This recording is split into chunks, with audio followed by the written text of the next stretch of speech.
Bismillahirrahmanirrahim. Assalamualaikum warahmatullahi wabarakatuh. Salam Om Swastiastu, Nama Budaya, salam kebajikan, salam sejahtera untuk kita semua. Halo semuanya, perkenalkan nama saya Muhammad Dafensani dengan NIM 221011402605. Pada video kali ini, saya akan membahas materi dengan judul Evolusi Arsitektur Komputer Modern untuk Mendukung Kecerdasan Buatan atau AI. Materi kali ini termasuk dalam mata kuliah Arsitektur dan Organisasi Komputer dengan dosen pengampu Pak Tio Adrian ST Mkom, di mana kita akan melihat bagaimana perkembangan desain komputer terus beradaptasi mengikuti kebutuhan zaman, terutama untuk teknologi AI yang berkembang sangat cepat.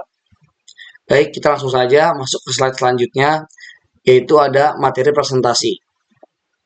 Di sini saya sudah menyiapkan beberapa materi untuk saya presentasikan dan saya jelaskan di video kali ini. Yang pertama itu ada pengantar arsitektur dan organisasi komputer. Yang kedua ada evolusi arsitektur komputer. Yang ketiga ada perbandingan CPU, GPU, dan NPU. Yang keempat ada arsitektur spesifik domain. Yang kelima ada contoh arsitektur modern yang saya ambil pada tahun 2024 sampai 2025. Yang kelima ada tantangan dan arah masa depan. Yang keenam ada kesimpulan. Baik, kita lanjut ke slide selanjutnya. Pengantar arsitektur dan organisasi komputer. Sebelum masuk ke perkembangannya, kita pahami dulu konsep dasar. Arsitektur komputer membahas rancangan konseptual dari sistem komputer, mencakup set instruksi, struktur memori, dan mekanisme kerja CPU. Sementara organisasi komputer berfokus pada implementasi fisiknya, seperti bagaimana register, bus, dan pipeline bekerja. Singkatnya, arsitektur itu lebih ke desain dan konsep, sedangkan organisasi itu tentang cara kerjanya dan desain dari desain tersebut. Baik, kita lanjut selanjutnya. Evolusi arsitektur komputer. Pada awalnya, komputer hanya menggunakan single core CPU yang memproses instruksi satu persatu. Sering waktu, kebutuhan dan kecepatan meningkat sehingga muncul multicore CPU yang mampu bekerja secara paralel. Kemudian hadir GPU, awalnya untuk grafis, tapi kini digunakan untuk komputasi paralel seperti pelatihan model AI.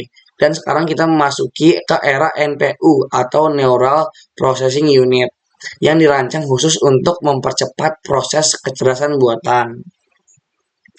Kita masuk ke slide selanjutnya. Di sini saya mempunyai tabel perbandingan antara CPU, GPU, dan NPU. Perbandingan CPU, GPU, dan NPU secara sederhana, CPU adalah otak utama komputer yang sifatnya serbaguna. GPU memiliki inti kecil yang bisa bekerja bersamaan sangat efisien untuk pengolahan data secara paralel. Sementara NPU dan TPU lebih fokus pada operasi yang berhubungan dengan AI, seperti pengenalan suara dan gambar. Tujuan utama dari ketiganya adalah mencapai efisiensi dan performa yang lebih baik sesuai kebutuhan. Baik, kita lanjut ke slide selanjutnya. Di slide keempat ini ada arsitektur spesifik domain. Arsitektur spesifik domain, arsitektur komputer saat ini tidak lagi bersifat general purpose, tapi mulai spesifik terhadap domain tertentu. Misalnya, Google TPU dibuat khusus untuk machine learning, Apple Neural Engine untuk Face ID dan Siri, serta Intel NPU yang akselerasinya AI di laptop modern. Dengan pendekatan ini, prosedur bisa menciptakan prosesor yang lebih hemat daya namun sangat cepat untuk tugas-tugas tertentu. Baik, kita lanjut ke slide selanjutnya. Saya di sini mempunyai contoh arsitektur modern yang saya ambil dari tahun 2024 sampai 2025. Contoh arsitektur modern tahun 2024 sampai 2025. Beberapa contoh terbaru dari arsitektur modern antara lain: pertama, Intel Partner Lake dirancang sebagai platform PC pertama yang berfokus pada AI dengan NPU generasi baru. Kedua, AMD Z generasi 5 dengan konsep chiplet arsitektur yang memisahkan modul untuk efisiensi dan peningkatan performa. Ketiga, ada Apple M4 yang memiliki 16% core neural engine dan mampu mempercepat proses pengenalan gambar dan suara hingga 60% lebih cepat daripada generasi sebelumnya. Lalu kita masuk slide selanjutnya. Saya di sini ada tantangan dan arah masa depan. Tantangan dan arah masa depan, namun perkembangan ini tidak lepas dari tantangan. Beberapa di antaranya adalah konsumsi daya dan panas yang tinggi, kompleksitas dari chip yang semakin rumit, serta ancaman keamanan mikrostruktur seperti Spectre dan Meltdown.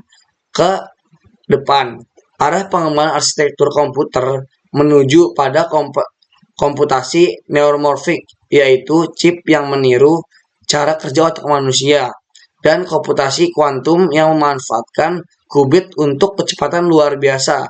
Fokus utama masa depan adalah efisiensi energi, keamanan, dan integritas AI secara menyeluruh. Kita lanjut ke slide selanjutnya. Sudah masuk kita ke slide kesimpulan. Kesimpulan dari semua yang sudah saya jelaskan dari awal adalah arsitektur komputer selalu berevolusi mengikuti kebutuhan zaman, dari CPU, GPU, hingga NPU. Semuanya berperan penting dalam mendukung kemajuan kecerdasan buatan. Tren ke depan menunjukkan bahwa AI tidak akan berjalan di software saja, tapi juga akan tertanam langsung dalam hardware komputer kita. Oleh karena itu, memahami arsitektur dan organisasi komputer menjadi hal yang penting bagi kita sebagai calon pengembang teknologi masa depan. Baik, mungkin segitu saja.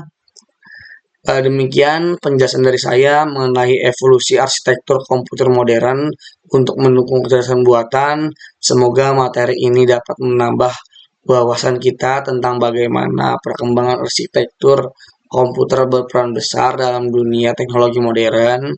Terima kasih sudah menonton dan sampai jumpa pada kesempatan berikutnya. Akhir kata dari saya, kurang lebih mohon maaf. Wassalamualaikum warahmatullahi wabarakatuh.